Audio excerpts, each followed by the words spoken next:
Hello बच्चों, let's read the question. The question is a mass of 0.2 kilogram is attached to the lower end of a massless spring of force constant 200 Newton per meter, the upper end of which is fixed to a rigid support. Which of the following statement is R true? तो आपको चार statement दे रखे हैं और आपको बताना है कि चारों स्टेटमेंट्स में से कौन सा स्टेटमेंट ट्रू होगा। तो अगर इस क्वेश्चन को सॉल्व करने के लिए मैं की कॉन्सेप्ट की बात करूं तो आपको इसके लिए क्या क्या पता होना चाहिए। आपको एक तो इसमें पता होना चाहिए कि जब हम स्प्रिंग सिस्टम की बात कर रहे हैं तो हम बात करते हैं कि स्प्रिंग जो होती है हमारी या तो एक्सटेंड होती है या कंप्रेस होती है। मतलब उसमें क्या होता है, डिस्प्लेसमेंट होता है स्प्रिंग में। तो मतलब हम कह सकते हैं तो उसमें क्या होता है, सिंपल हार्मोनिक मोशन होता है, मतलब मीन पोजीशन होती है। और दो क्या होते हैं, एक्सट्रीम एंड होते हैं, एक पॉजिटिव एक्सट्रीम एंड होता है और एक नेगेटिव एक्सट्रीम एंड होता है। और ये हमारी क्या होती है, मीन पोजीशन होती है, जिसको हम क्या बोलते हैं, इक्विलिब्रियम बोलते हैं।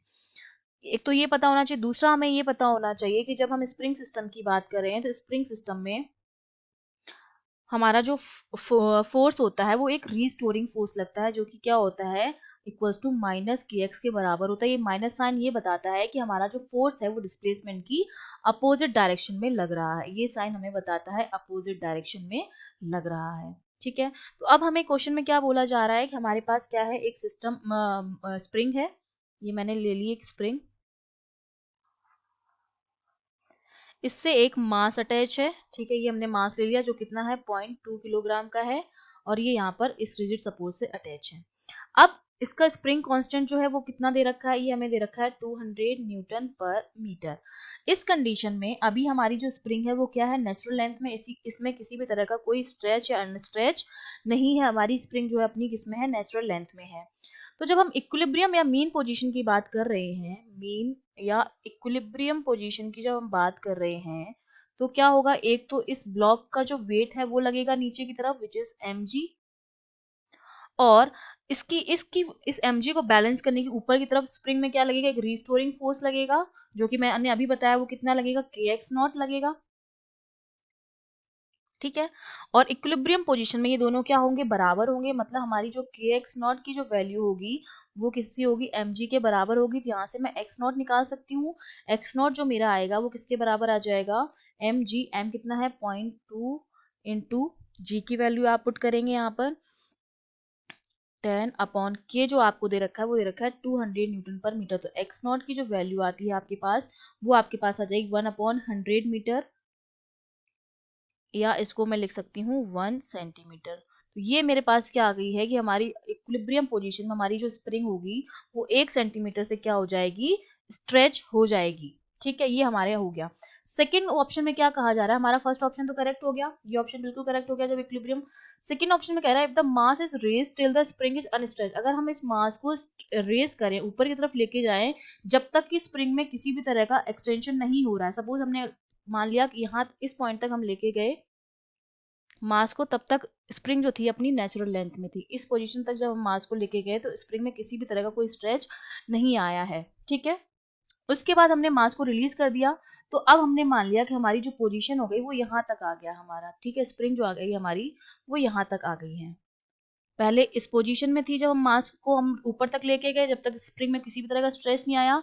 फिर हमने मास को रिलीज कर दिया तो ये जो था वो यहाँ तक आ गया। तो अब इन दोनों के बीच की जो डिस्टेंस है, स्प्रिंग जो है वो कितनी स्ट्रेच हुई है, कितनी डिस्प्लेस हुई है, वो हमको निकालना। हमने मान लिया कि वो वैल्यू है x, और इसी को हमें क्या करना है, कैलकुलेट करना है। अब मैंने मान लिया कि जो हमारी पहली वाली कंडीशन है वो 1 है, जब हमने मास को रेज किया है और स्प्रिंग में किसी तरह का कोई स्ट्रेच नहीं है। और ये दूसरी वाली कंडीशन है जब हमने मास को रिलीज किया और ये यहाँ आ गई स्ट्रेच होके, वो हमारी सेकंड कंडीशन है। अब मैं क्या करूंगी, फर्स्ट और सेकंड कंडीशन के लिए वर्क एनर्जी थ्योरम लगाऊंगी।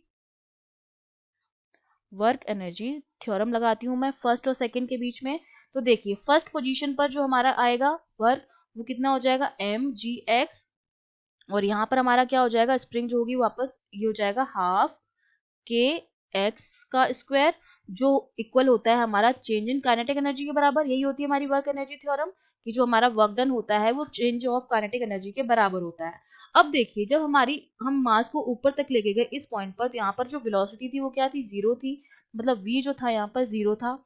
इसके अलावा जब हमारी स्प्रिंग जो है अपने एक्सट्रीम एंड पर पहुंची, क्योंकि ये भी एक्सट्रीम एंड था और ये भी एक्सट्रीम एंड है, तो यहाँ पर जो वेलोसिटी होगी वो भी क्या होगी, जीरो होगी। तो हमारा v1 भी जीरो है और v2 भी जीरो है, और जब वेलोसिटी जीरो है तो इस पॉइंट पर हमारी काइनेटिक एनर्जी जो होगी वो भी जीरो आएगी, और इस पॉइंट पर जो काइनेटिक एनर्जी होगी वो भी क्या आएगी, जीरो आएगी। मतलब चेंज इन काइनेटिक एनर्जी तो हमारा क्या हो जाएगा, जीरो हो जाएगा। तो मैं इस इक्वेशन को क्या लिख सकती हूँ कि मेरा जो mgx है वो किसके बराबर आएगा, हाफ kx स्क्वायर के बराबर आएगा। तो यहाँ से जो x की वैल्यू है वो कितनी आ जाएगी, 2mg/k। अब मुझे क्या करना है, सिर्फ वैल्यूज पुट करनी है। तो x की जो वैल्यू आ जाएगी 2 × m.2 × g इज 10 अपॉन में हमने क्या निकाला था, k जिसकी वैल्यू है 200। जब इसको सॉल्व करेंगे तो x मेरा आया है 2/100 मीटर, या जिसको मैं 2 सेंटीमीटर कह सकती हूँ। तो सेकंड ऑप्शन में यही था कि जो स्प्रिंग होगी वो 2 सेंटीमीटर नीचे चली जाएगी, तो बिल्कुल सही है। तो दो ऑप्शन हमारे करेक्ट हो गए। सी ऑप्शन में हमसे पूछा जा रहा है फ्रीक्वेंसी ऑफ ऑक्सीलेशन। हम जानते हैं कि जो फ्रीक्वेंसी टाइम पीरियड जो हमारा होता है वो होता है 2π√m/k। ठीक है, तो यहाँ पर हम वैल्यू पुट अगर कर दें तो 2π√m हमारा 0.2 था, k हमारा कितना था, 200 था। ठीक है, तो सॉल्व करेंगे तो t जो होगा हमारा वो कितना आ जाएगा, 2π√1/1000। और हम जानते हैं कि हमारी जो फ्रीक्वेंसी होती है वो क्या होती है, रेसिप्रोकल ऑफ टाइम पीरियड होती है। तो ये हमारे पास कितनी आ जाएगी, 1/2π√1000। जब इसको हम सॉल्व करेंगे तो ये हमारे पास आ जाती है 5/π√10। और ये जो वैल्यू होती है वो अप्रोक्सीमेटली बराबर होती है 5 हर्ट्ज के। ठीक है, तो ये हमारी क्या आ गई, फ्रीक्वेंसी आ गई। तो सी ऑप्शन भी हमारा क्या होगा, करेक्ट हो गया। डी ऑप्शन में हमसे कहा जा रहा है कि अगर हम इस सिस्टम को मून पर लेके जाएं तो हमारी जो फ्रीक्वेंसी होगी वो क्या रहेगी, सेम रहेगी। हम जानते हैं कि अगर हम मून पर लेकर जा रहे हैं तो हमारा जो एक्सेलरेशन ड्यू टू ग्रेविटी होता है उसमें चेंज आता है। ठीक है, हमने अर्थ से मून पर लेके गए तो जो चेंज होगा वो किस में होगा, जी इफेक्टिव में चेंज आएगा। ठीक है, जबकि हमारी फ्रीक्वेंसी जो होती है वो कितनी होती है, 1/2π√k/m होती है। मतलब वो एक तो इस पर डिपेंड करी, स्प्रिंग कांस्टेंट पर, जो कि क्या है, कांस्टेंट है। मास में भी कोई चेंज नहीं होगा, और 2π तो ऑलरेडी कांस्टेंट, मतलब हमारी फ्रीक्वेंसी जो होगी वो सेम रहेगी। वो जी इफेक्टिव पर डिपेंड नहीं कर रही है, वो मास और के पर डिपेंड कर रही है, जिनमें चेंज नहीं होगा, तो फ्रीक्वेंसी भी चेंज नहीं होगी। तो हमारा डी ऑप्शन भी क्या हो गया, करेक्ट हो गया। Okay, I hope you understood well. All the best.